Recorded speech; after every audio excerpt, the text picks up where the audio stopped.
لیکن یہ جو ووٹر ایج والا مسئلہ ہے، آپ نے بھی اس حوالے سے گفتگو کی، میں نے سن رہا تھا، تو آپ کو لگتا ہے کہ یہ ایک جینون قسم کا پرپوزل ہے اور اس پہ عمل درآمد بھی ہو سکتا ہے؟ ووٹر کی ایج 18 سے بڑھا کے 25 ہو سکتی ہے؟ اب اطہر صاحب میں بس بریفلی، ویسے تو جو نیازی صاحب نے اور رانا صاحب نے کراچی کے حوالے سے بات کی، اس میں کیا مزید ایڈ کیا جا سکتا ہے؟ یہ ایک بہت بڑا مسئلہ ہے، المیہ ہے، اور میرے جی خیال میں یہی وجہ ہے کہ شاید ہم پراپر ویلفیئر اسٹیٹ نہیں بن پائے۔ ایک جو یہ جو نقطہ آپ نے اٹھایا ہے، جی بالکل، یہ کچھ سیاسی حلقوں میں یہ گفتگو تو ضرور ہو رہی ہے۔ اب بات یہ ہے کہ جو موجودہ حکومت ہے، اس کو اس کے بڑا خاصہ یہ ہے کہ وہ بڑی پکا سا منہ بنا کے ہر دفعہ کہتے ہیں کہ نہیں، کوئی ترمیم نہیں آ رہی، اور ایز سینئر یا as important as the deputy prime minister of Pakistan, وہ بھی فرماتے ہیں کہ نہیں جی کوئی ترمیم نہیں آ رہی، اور لاء منسٹر صاحب فرماتے ہیں، ان کے کولیگز کہتے ہیں نہیں کوئی ترمیم نہیں آ رہی۔ جو پارلیمنٹری جو امور کے وفاقی وزیر ہیں ڈاکٹر طارق فضل چودھری صاحب، وہ ترمیم آنے سے 10 دن پہلے کہتے ہیں کوئی ترمیم نہیں آ رہی۔ تو اس کے بارے میں ہم اس کے مختلف اس سے تشریحات، اس کی تشریح کر سکتے ہیں، لیکن دیکھیے یہ اگر کیا جائے گا تو اس کا بنیادی مقصد دیکھیے کیا ہو سکتا ہے جو موجودہ حکومت ہے، اگر وہ یہ یا وہ کر رہے ہیں، یہی کہ جی جو یوتھ ہے یا جو یوتھ بلج ہے یا جو ینگسٹر ہے 18 سال کا، جسے کہا جاتا ہے کہ جی کچا ذہن ہے، تو یہ ہے وہ جی کیونکہ پی ٹی آئی کی طرف زیادہ مائل ہے، وجہ یہی ہو سکتی ہے نا، اور کیا؟ یہ آج تک نہیں تبدیل ہوئی تو اب تبدیل کرنے کا کیا دکھ ہے؟ لیکن چلے، اگر فار دا آرگومنٹ سے کہ جی کرنا بھی ہے تو جی اس کو 25 سال کر دیا جائے کہ جی اگر ممبر قومی اسمبلی 25 سال میں نہیں بن سکتا، یا سینیٹر میں ایک بات کہہ رہا ہوں 30 سال میں نہیں بن سکتا، تو جی ووٹر کیوں چھوٹی عمر کا ہو؟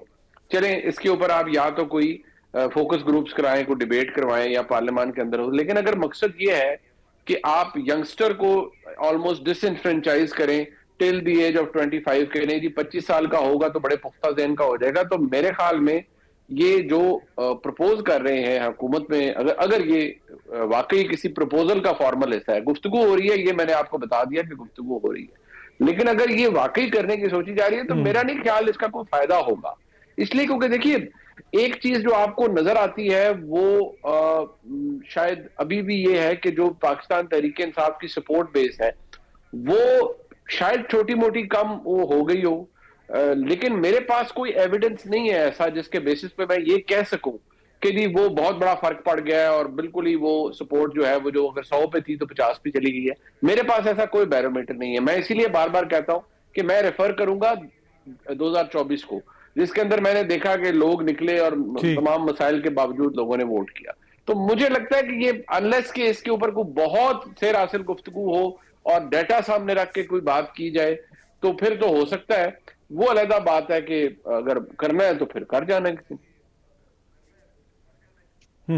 ٹھیک ہے، اب یہی کوسچن میں آپ سے پوچھوں گا کہ یہ جو آپ کہہ رہے ہیں کہ عدلیہ کے حوالے سے کوئی بات نہیں کرنے دیں گے، لیکن ماضی قریب میں ہی خود ہی حکمراں کس قسم کے بیانات دیتے تھے اسی پارلیمنٹ کے اندر، تو یہ کیا وجہ ہے؟ کون سے ایسے تحفظات ہیں کہ ایاز صادق صاحب کو یہ بیان دینا پڑا؟ کیا اچکزئی صاحب کے حوالے سے کوئی تحفظات ہیں؟ دیکھیے یقیناً تحفظات اچکزئی صاحب کے حوالے سے ہی ہو سکتے ہیں، لیکن دیکھیے میں اس کو آپ اگر اس حساب سے دیکھیں تو پاکستان کے اندر جو عدلیہ کا ماضی نہایت احترام سے، عدلیہ کی تاریخ، پھر جو ماضی قریب جو حال ہے وہ، اور حال کو دیکھتے ہوئے جو مستقبل ہے بصد احترام، وہ مجھے کوئی بہت زیادہ، میں ڈرتے ہوئے کہوں گا، کوئی اتنا تابناک نظر نہیں آتا۔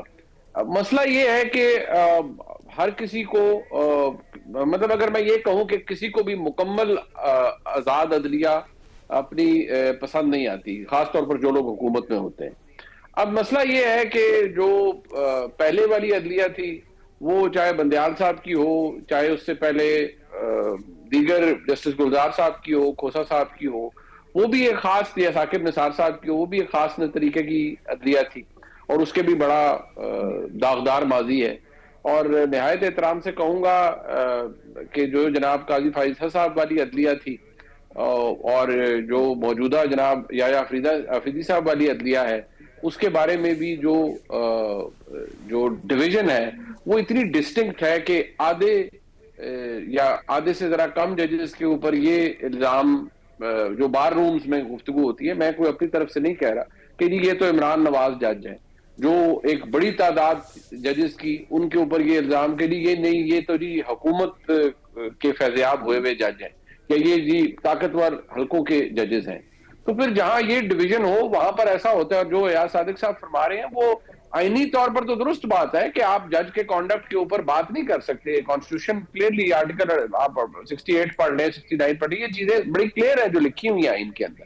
لیکن مسئلہ یہ ہے کہ جب کنوینئنس ہوتی ہے تو یہ ہو جاتا ہے. آپ دیکھیے نا کہ اگر آپ تھوڑا سا پیچھے جائیں تو احتجاج کی اجازت نہیں تھی، لیکن جب احتجاج کی اجازت دینی ہو تو سپریم کورٹ کے ایگزیکٹ باہر بھی احتجاج ہو جاتا ہے. یہ میرے خیال میں آپ کو یاد ہوگا 2-2.5 سال پہلے، وہ 2 سال پہلے ہوا.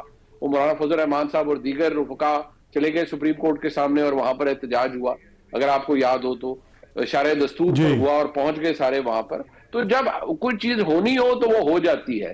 تو جہاں تک عدلیہ کی بات ہے تو نہ کوئی ہمارا ماضی کوئی بہت شاندار تھا اور نہ ہی مجھے کوئی مستقبل اتنا تابناک نظر آتا ہے. اگر آج حکومت کو یہ عدلیہ اچھی لگتی ہے، ظاہری بات ہے، اور وہ کہتے ہیں ان کے اوپر بات نہیں کرنی، تو بالکل ٹھیک ہے. کل تحریک انصاف کو وہ عدلیہ اچھی لگتی تھی اور وہ کہتے تھے نہیں ان کے بارے میں آپ بات نہ کریں، وہ بہت زبردست ہیں اور یہ جو کر رہے ہیں یہ تو اس لیے کر رہے ہیں کہ ان کی کرپشن ایکسپوز ہوتی ہے. تو بس ایسے ہی ہے، اور میں آپ کو اس سے زیادہ اوپن کیا مثال دوں. ٹھیک ہے. اچھا منیب صاحب، یہ سہیل آفریدی صاحب کے صوبے میں اوبیسلی ایک آپریشن بھی ہو رہا ہے اور پہلی دفعہ ہم دیکھ رہے ہیں کہ ایک وزیر اعلیٰ بڑا کھل کے جو ہے اس کے اوپر بول بھی رہے ہیں، مخالفت بھی کر رہے ہیں. لگتا یہ ہے کہ وفاق اور صوبے میں کافی سنگین نوعیت کا اختلاف ہے. تو آپ کو ان سارے حالات میں سہیل آفریدی کا مستقبل کیا نظر آ رہا ہے؟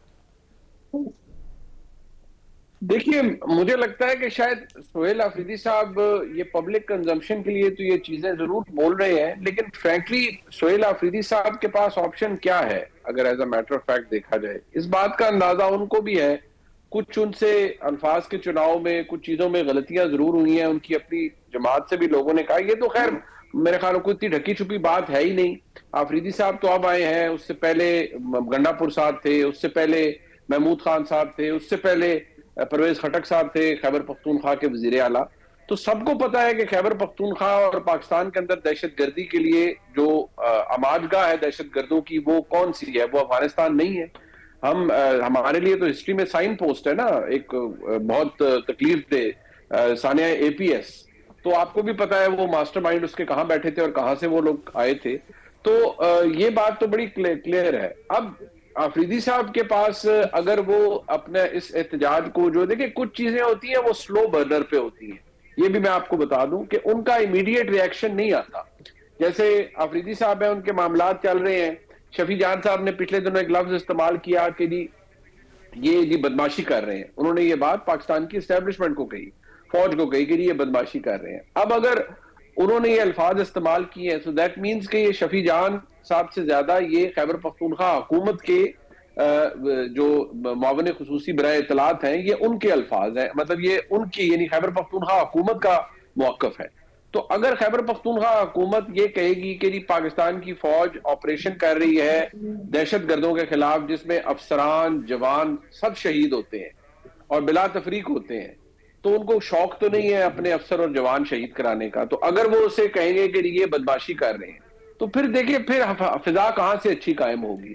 پھر اس کے نتیجے میں یہی ہوگا کہ کسی دن کام زیادہ خراب ہو جائے گا، اور یہ بھی ہو سکتا ہے کہ کام آلریڈی خراب ہونا شروع ہو گیا ہو اور اس کا ہمیں نہ پتہ لگ رہا ہو. لیکن دیکھیے نہ آپریشن رک سکتا ہے نہ یہ سلسلہ. میں اس بات کو کہتے ہوئے ساتھ یہ کہوں گا کہ پاکستان کے اندر جو یہ گڈ طالبان بیڈ طالبان کی تفریق مذاکرات سب کچھ یہ ماضی میں اس میں پاکستان کی اسٹیبلشمنٹ کا ایک بہت بڑا کردار رہا ہے. لیکن غلطیوں کے ساتھ پھر آپ درستگی بھی کرتے ہیں. اگر آج درستگی ہو چکی ہے اور the only good Taliban is a dead good Taliban is a dead Taliban, تو یہ کام آپ کو کرنا چاہیے. میں تو پشتو نہیں سمجھتا، لیکن آج ایک ٹویٹر پر اگر آپ پشتو سمجھتے ہیں یا کسی پشتون دوست بھائی سے ہم پوچھیں گے کہ اچکزئی صاحب کی ایک ویڈیو چل رہی ہے جس میں وہ کہہ رہے ہیں کہ جو طالبان ہے وہ دہشت گرد نہیں ہے اور جو انہیں دہشت گرد کہے گا میں اسے برا بھلا کہوں گا. تو یہ تو پھر بڑا مسئلہ ہے جو آگے آنے والے دنوں میں ہوگا.